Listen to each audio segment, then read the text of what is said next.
Hello guys, magandang araw sa inyong lahat, lalo-lalo na sa mga content creator na kagaya ko. Sana more followers, more viewers sa atin sa araw-araw. Ang video na ito guys ay gusto ko lang ipakita sa inyo kung paano ko tinimplahan ang aking chicken tonkatsu. Ang gamit ko palang ditong part na chicken is chicken breast. Ang binili ko palang chicken breast guys is wala ng buto para hindi na ako mahirapan magtanggal pa ng buto. Tapos hiniwa ko na siya sa mga manipis lang, hindi din sobrang nipis. Yung tama lang yung kapal ng hiwa ng ating chicken breast. Tapos tinanggalan ko siya ng balat. Yung balat pala tinago ko yon dahil pakukuluan ko yan, gawin ko yung chicken chicharon. Mas okay kasi na yung chicken breast natin guys hindi sobrang kapal. Tapos dinikdik ko siya, hindi rin sobrang dikdik dahil baka madurog na ang ating chicken. Yung sakto lang na medyo lumapad lang ang ating chicken breast.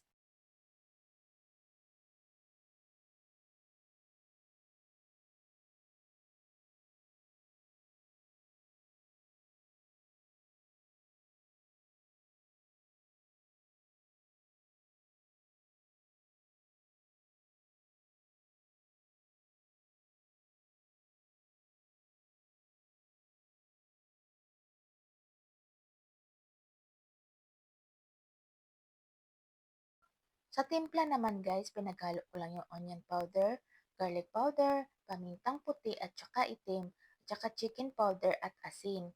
Tapos ayan na, yun yung pinahid ko sa ating chicken breast. Magkabilaan yung pinahid ko dyan guys. Tapos pagkatapos mo siyang timplahan yung pinaghalo nating timpla, i-rest lang natin ng mga 30 minutes.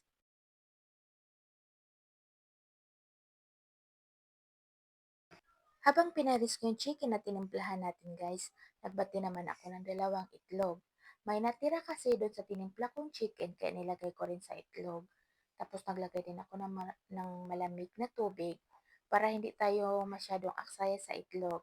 Tsaka isa pa para hindi masyadong simipsip yung chicken natin ng mantika. Naghanda na rin ako ng flour at saka cornstarch. Pinaghalo ko lang yan siya guys, tapos naglagay din ako ng konting paminta dyan, chicken powder, at saka yung konting asin. Sa breadcrumbs naman guys, dalawang klase ang nilagay kong breadcrumbs. Yung durog na nilalagay natin sa pandesal at saka yung malalaking breadcrumbs. Tapos hinaluan ko siya ng cornstarch, chicken powder, at saka pamintang puti. After 30 minutes guys, kunot ko na yung chicken breast sa pinaghalo kong flour, pamintang puti, asin at saka cornstarch.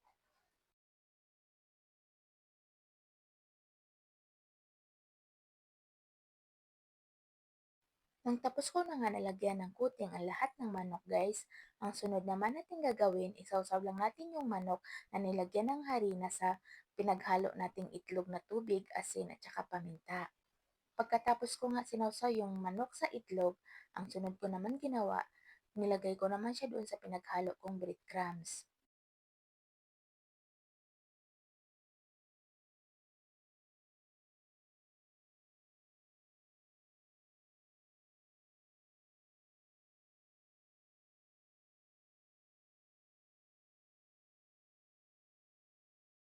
Pagkatapos ko siya lagyan ng breadcrumbs, nilagay ko lang siya sa isang malapad na lagayan.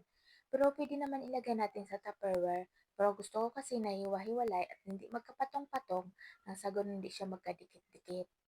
At ito na nga ang nagawa kong lahat guys. Medyo marami-rami pala ang nagawa ko. Ilagay lang natin yan sa freezer. Kapag gusto na natin siyang lutuin, ilabas lang natin yan. Mag-antay tayo ng mga 30 minutes. Tapos ngayon magluluto na tayo. Iprituhin na natin yung minarinate natin ng tonkatsu. Dapat nasa medium heat lang ang mantika guys para hindi agad maluto or masunog ang ating tonkatsu. Kasi kung malakasan natin yung apoy, baka yung ibabaw is luto or sunog na pero sa loob naman is hilaw pa. Habang pinipirito natin ang ating tonkatsu, gagawa naman tayo ng white sauce.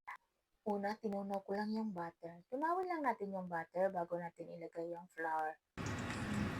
Yung natunaw na nga yung butter guys, sinunod ko naman yung flour. Dapat dandan na sa paglagay ng flour, huwag natin biglain dahil baka iba na ang texture ng ating white sauce kapag masubraan siya sa flour.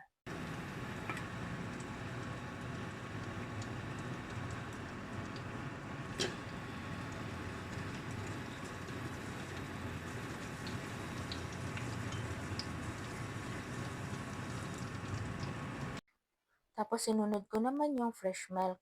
Kung wala kayong fresh milk guys, pwede naman evap. Pero mas masarap kasi pag gagawa tayo ng white sauce, mas masarap ang fresh milk. Halo-haloin lang natin yan hanggang sa matunaw yung flour at saka yung butter.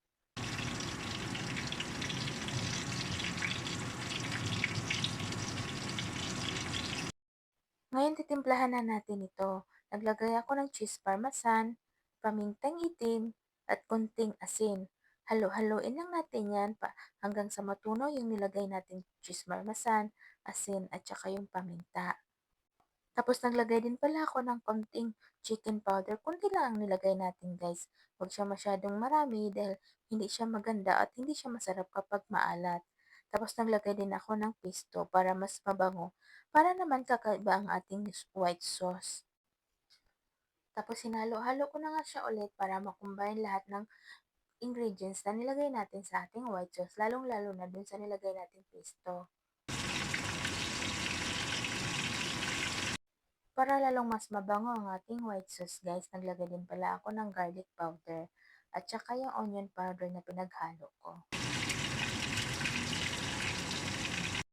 Para may buhay o may kulay ang ating white sauce, naglagay ako ng turmeric powder para naman maganda tignan ang ating white sauce. Kung wala naman kayong turmeric powder sa bahay guys, pwede namang hindi. Kung satisfied na kayo sa ginawa niyong white sauce at kung nasarapan na kayo, pwede namang hindi na kayo maglagay. Sa akin kasi, para maiba naman, naglagay ako ng turmeric powder. Sinubukan ko lang siya guys. At ito na nga yung nagawa nating tonkatsu sauce. Kita nyo naman guys kung gaano kaganda yung kulay niya at napaka-creamy niya at napakasarap niya talaga. Ngayon balikan na natin yung pinirito natin guys. At ito na nga yung napirito kong iba. Hindi pa luto yung iba pero may napirito na ako. Medyo marami-rami nga niluto ko dahil marami kaming kakain dito sa bahay. Thank you for watching guys. Thank you sa walang sawang panonood sa aking video. Thank you sa support ng binibigay nyo sa akin guys. At sana nag-enjoy kayo habang pinapanood nyo yung video ko. Thank you and God bless sa ating lahat guys. Bye-bye!